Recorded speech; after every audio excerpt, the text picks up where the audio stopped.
Good morning, student. How are you? I hope you fine. Welcome in your 11th physics class. Today I read equation of motion. प्यारे बच्चों, अभी तक मैंने आपको graphical represent of motion read कराया था, जो मेरे को आशा है कि आपकी समझ में अच्छे से आ गया होगा। अगर क्योंकि आपने जो प्रॉब्लम पूछी थी, मैंने आपको पर्सनल व्हाट्सएप के द्वारा आपकी प्रॉब्लम सॉल्व आउट करा दी थी। आज जो हम पढ़ेंगे वो इक्वेशन ऑफ मोशन पढ़ेंगे। प्यारे बच्चों, जो हमारे इक्वेशन ऑफ मोशन यानी गति के जो समीकरण हैं, गति के 3 समीकरण होते हैं। यानी किसी गतिशील वस्तु के त्वरण, विस्थापन, समय आदि भौतिक राशियों में संबंध स्थापित करने वाले जो समीकरण होते हैं, उन्हें हम गति के समीकरण कहते हैं। यानी त्वरण, वेग, विस्थापन आदि में जो संबंध स्थापित करते हैं, उनको हम क्या कहते हैं? आदि भौतिक राशियों में संबंध स्थापित करने वाले समीकरणों को हम गति के समीकरण कहते हैं। हमारे यहाँ गति के 3 समीकरण होते हैं। v बराबर u plus a t, s बराबर u t plus half a t square और वी स्क्वायर बराबर u square plus 2a s. Okay, पहले बच्चों v जो होता है वहाँ अंतिम वेग होता है, अंतिम वेग या चाल यानी इनिशियल वेलोसिटी या स्पीड। ऐसे ही जो u होता है प्यारे बच्चों, वो होता है प्रारंभिक वेग या चाल यानी इनिशियल वेलोसिटी एंड स्पीड, वो होता है final velocity and speed. A acceleration यानी त्वरण, एस विस्थापन या डिस्टेंस, विस्थापन या दूरी, और टी टाइम। प्यारे बच्चों, इन तीनों में जो संबंध स्थापित होता है उन्हीं को हम गति के समीकरण कहते हैं। अब इनका जो हम कैलकुलेशन करेंगे वो ग्राफीय विधि और कलन विधि दो होती है। इंटीग्रेशन विधि, कलन या डिफरेंशिएशन, एंड ग्राफिकल रिप्रेजेंटेशन से। तो प्यारे बच्चों, पहले मैं गति के जो समीकरणों का निरूपण है वो ग्राफीय विधि से करेंगे। तो प्यारे बच्चों देखिए, एक ग्राफ मैं आपको दिखा रहा हूँ। ये मेरा वेग समय ग्राफ है और वेग समय ग्राफ आपको ये दिखाई दे रहा होगा। इसमें वेग और समय को लिया गया है। इसमें कोई भी वस्तु पहले प्रारंभिक बिंदु यानी अपने मूल बिंदु ओ से प्रारंभ करती है, उसकी जो वेग है u था, और t समय पश्चात उसका वेग क्या हो जाता है? v हो जाता है। यानी t टाइम के बाद उसका वेग क्या हो जाता है? v हो जाता है। तब उसके द्वारा जो हम क्या निकालेंगे, गति के द्वारा समीकरण के द्वारा हम क्या निकालेंगे? हम इसमें रिलेशन निकालेंगे। तो आपको पता है वेग समय ग्राफ से हम किसी वस्तु का क्या ज्ञात कर सकते हैं? त्वरण ज्ञात कर सकते हैं। और त्वरण बराबर होता है प्यारे बच्चों वेग परिवर्तन बट्टे समय। और वेग परिवर्तन मैंने उस दिन भी बताया था, यानी दोनों में अंतर निकालते हैं। यानी मैंने निकाला है AC माइनस BC, यानी AC अगर मैं त्वरण A बराबर निकालूंगा तो इसमें से निकलता है AC माइनस BC। यानी पहले विस्थापन क्या वेग था, वेग बराबर होता है त्वरण बराबर होता है वेग परिवर्तन। यानी वेग क्या है? पहले A से C तक की दूरी v वेग है, यानी अंतिम वेग v है, प्रारंभिक वेग u है, यानी BC अपॉन OB टाइम अंतराल। तो इससे जो वेग निकल के आएगा प्यारे बच्चों, तो v minus you upon T, ये वाला वेग निकल के आता है। तो अब मैं t को इधर ले जाता हूँ तो क्या आ जाता है? AT बराबर v माइनस यू। इस प्रकार गति का प्रथम समीकरण का हम निगमन कर सकते हैं। It clear? ओके। नेक्स्ट, गति का द्वितीय जो समीकरण है प्यारे बच्चों, सेम यही ग्राफ खींचा है, लेकिन इसमें हम क्या निकालेंगे? गति का द्वितीय समीकरण जो होता है वो दूरी और समय ग्राफ होता है। यानी वेग समय ग्राफ से हम दूरी जब ज्ञात करेंगे, तो मैंने आपको बताया था दूरी ज्ञात करने के लिए इसका क्या निकालते हैं? क्षेत्रफल निकालते हैं। जो हमारा ग्राफ है इसमें इसका वस्तु द्वारा चली गई दूरी क्या होती है? आकृति ABCD OD द्वारा चला गिरा हुआ क्षेत्रफल मैंने निकालूंगा। तो देखिए, इसमें एक तो त्रिभुज बन रहा है ABD, ए वाला पॉइंट मेरा D है, ABD तो एक त्रिभुज बन रहा है, और एक आयत बन रहा है BCOD। तो BCOD को मैं निकालूंगा तो एक तो त्रिभुज का क्षेत्रफल होता है 1/2 BD गुणा AD, और आयत का होता है BD गुणा BC। इन दोनों को अब मैंने देखो वैल्यू पुट करना है मुझको। BD बराबर क्या होगा? आप देख रहे हैं BD, मैंने अभी ये पॉइंट U वाला D है मेरा पॉइंट, तो BD क्या हो गया? T। क्लियर? AB क्या हो जाएगा?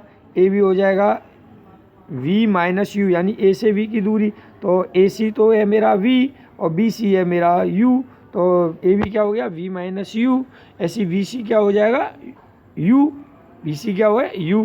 इन की वैल्यू पुट करता हूँ तो S बराबर आता है, अगर मैं इनको वैल्यू पुट करता हूँ तो 1/2 करके इनका वैल्यू पुट किया है और इससे b बराबर u प्लस AT पुट किया, तो मेरा ये समीकरण सॉल्व हो क्या आता है, यही गति का द्वितीय समीकरण कहलाता है। अब तृतीय समीकरण देखते हैं। स्थिति समय वेग, यानी इसमें वेग और समय ही लिया है, लेकिन हम इसमें सीधे एक साथ समलंब का क्षेत्रफल लगा देंगे।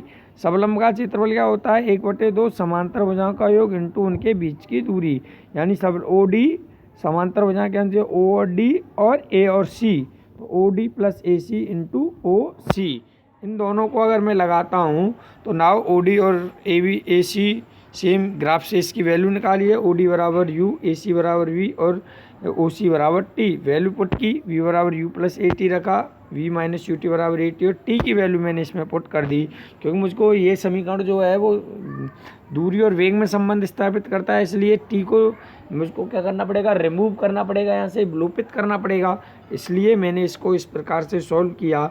और 2s बराबर v square minus u square, तो वी स्क्वायर बराबर यू स्क्वायर प्लस 2as, आपको ये कैलकुलेशन किया है और कैलकुलेशन के बाद ये आपका सॉल्व हो गया है। तो इस प्रकार गति का तृतीय समीकरण आपका समाप्त हो जाता है। अब बच्चों कलन विधि से सीखते हैं। प्यारे बच्चों, कलन विधि से गति का द्वितीय समीकरण निकालना बहुत ही सरल है। कलन विधि में हमें दो प्रकार हमें समझना होगा। कलन में दो शब्द आते हैं, अवकलन और समाकलन। अवकलन जब हमें ज़्यादा दिया हो और कम निकालना हो तो उस भौतिक राशि का हमें अवकलन करना पड़ता है, और जब हमें कम से ज़्यादा का निकालना है तो उसको समाकलन करते हैं। मान लो कोई पृष्ठ है, इसका मुझको क्षेत्रफल गिवन है और मुझको इस पार्ट का क्षेत्रफल निकालना है, तो मुझको क्या करना पड़ेगा, अवकलन, क्योंकि इसका मान लो x है तो इसका क्या हो जाएगा मेरा dx, D over D x जो पढ़ते हैं उसको अवकलन पढ़ते हैं, यानी x के सापेक्ष किसी फलन का अवकलन। ऐसे ही जब मुझको मान लो छोटे भाग का दिया है, मान लो इस छोटे से बिंदु का दिया है और मुझको संपूर्ण वृत्त का निकालना है या संपूर्ण उसका निकालना है, तो फिर उसको करते हैं dx और उसको लिख देते हैं सरफेस इंटीग्रल या लाइन इंटीग्रल या वॉल्यूम इंटीग्रल। इसको इंटीग्रल यानी समाकलन पढ़ते हैं, इसको समायत करना कहते हैं।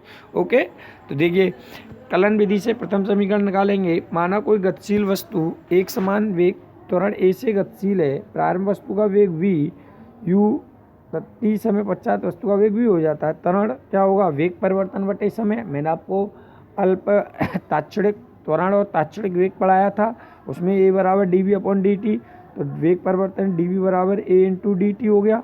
Very good. समाकलन करेंगे, प्रारंभिक वेग u था और अंतिम वेग v था, लिमिट है dv अपॉन d, क्योंकि वेग कहाँ से कहाँ तक बढ़ रहा है, u से v तक v, और समय 0 से t तक a dt। देखिए बच्चों, मैंने इस साइड में आपको समाकलन करना सिखाया है, आप समाकलन देखेंगे कैसे करते हैं। dx का समाकलन जो होता है वो x होता है, और x की पावर n का जो समाकलन का फॉर्मूला होता है x की power n plus 1 upon n plus 1 होता है। तो x की पावर 0 होगी तो क्या आ जाएगा x, और ऐसी अगर 2 होगी तो एक्स क्यू अपॉन 3। ऐसे यहाँ देखिए, यहाँ dv लिख रहा है तो dv का क्या होगा v, ऐसी टी ए को कांस्टेंट है, टी का होगा टी। अब लिमिट रखते हैं, upper limit minus lower, v अपर है यहाँ तो v, लोअर है u, तो v minus U A into T minus 0। ये upper limit minus lower limit से मैंने ये फॉर्मूला रखा और मेरे को मिल गया v बराबर u प्लस ए टी, गति का प्रथम समीकरण। Clear it? ओके। ऐसे अब द्वितीय समीकरण में करते हैं हम। द्वितीय समीकरण हमें पता है हमारा जो है वेग और दूरी और समय के बीच में है, तो v बराबर d s upon d t होता है, डी एस बराबर v into d t, v बराबर यू प्लस ए टी रखेंगे, क्योंकि v विलोपित क्यों कर रहा हूँ, टाइम और दूरी के बीच में निकालना है दोनों पक्षों का। फिर मैंने यहाँ समाकलन किया है, समाकलन करने पर वही सेम डी एस का समाकलन एस, टी का यू का कांस्टेंट रहेगा क्योंकि डी टी का समाकलन टी, और टी का मैंने अभी एक्स की पावर एन प्लस 1 वाले फॉर्मूले से टी स्क्वायर अपॉन 2 होगा। वैल्यू पुट किए हैं, upper limit minus lower limit लगा के, और s बराबर u t plus half a t square, ये मैंने दूसरा समीकरण ज्ञात किया है। इसी प्रकार मैंने तीसरा समीकरण हल किया है इसमें, क्योंकि इसमें हमें टाइम विलोपित करना पड़ता है, टाइम नहीं होता, वेग और स्थिति का होता है, तो ए बराबर D P upon d T, तो मैंने इसको D s upon d T से भाग दिया, क्यों? इसलिए कि मुझको डी टी हटाना है। तो D s upon d T को मैं हटाऊँगा तो वी आ जाएगा। ओके, अब यहाँ से v का मैंने फिर सेम वही प्रोसेस किया, समाकलन किया, और समाकलन करने के बाद मैंने यहाँ फिर एक बार पुनः आपको समाकलन को समझाने का प्रयास किया है। D A over D x अगर मैं करता हूँ x की पावर n, ये अवकलन वाला फॉर्मूला है प्यारे बच्चों, और ये समाकलन का फॉर्मूला है। तो मैंने सेम वही प्रोसेस इसमें भी किया है, और इसको मैंने इस प्रकार हल करके वी स्क्वायर बराबर यू स्क्वायर प्लस 2as, इस प्रकार गति के तीनों समीकरणों का मैंने निगमन कर लिया है। प्यारे बच्चों, मेरे को आशा है कि आपको गति के तीनों समीकरणों का निगमन ग्राफ्य विधि और अकलन विधि से आ गया हुआ। फिर भी अगर आपको कोई समस्या है तो मुझसे पर्सनल व्हाट्सएप पर संपर्क कर सकते हैं। प्यारे बच्चों, फिर होता है गुरुत्वाधीन गति। गुरुत्वाधीन गति क्या होता है? जब वस्तु पृथ्वी के गुरुत्व के अधीन रहकर गति करती है तो इस गति को गुरुत्वाधीन गति कहते हैं। देखिए बच्चों, गुरुत्व क्या होता है ये आप अपनी किताब में ही पढ़ेंगे। आपको थोड़ा सा 9th क्लास में पढ़ा था, जब हम किसी वस्तु को ऊपर की ओर फेंकते हैं तो वो वापस आती है, तो वो गुरुत्व के कारण है। न्यूटन ने गुरुत्वाकर्षण के बारे में बताया था, तो उसी के अंतर्गत अगर गति यानी गुरुत्वाधीन गति क्या होती है? जब वस्तु पृथ्वी के गुरुत्व के अधीन रहकर गति करती है तो हम उसे गुरुत्वाधीन गति कहते हैं। और जब वस्तु ऊपर से नीचे आती है तो देखिए बच्चों, एस बराबर ये एच है। प्यारे बच्चों, ये क्या है? एच।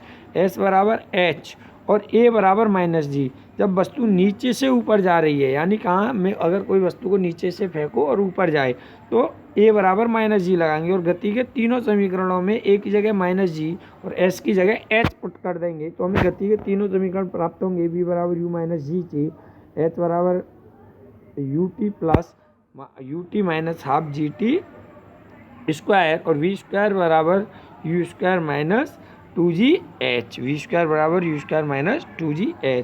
इसी प्रकार जब कोई पिंड ऊपर से नीचे आता है तो हमारा g पॉजिटिव होता है, एक्सेलरेशन यानी पृथ्वी उसको अपनी ओर आकर्षित करते हैं, इसलिए पॉजिटिव, और ये h होता है। तो v बराबर u plus g h, h बराबर u t plus half g t square, और वी स्क्वायर बराबर यू स्क्वायर प्लस 2gh। इस प्रकार गति के तीनों समीकरणों का हम निगमन कर चुके हैं और गुरुत्वाधीन गति का अध्ययन कर चुके हैं। प्यारे बच्चों, आज की क्लास यहीं समाप्त होती है। अगर आपको कोई समस्या है तो आप मेरे पर्सनल व्हाट्सएप से पूछ सकते हैं। Thank you all of you.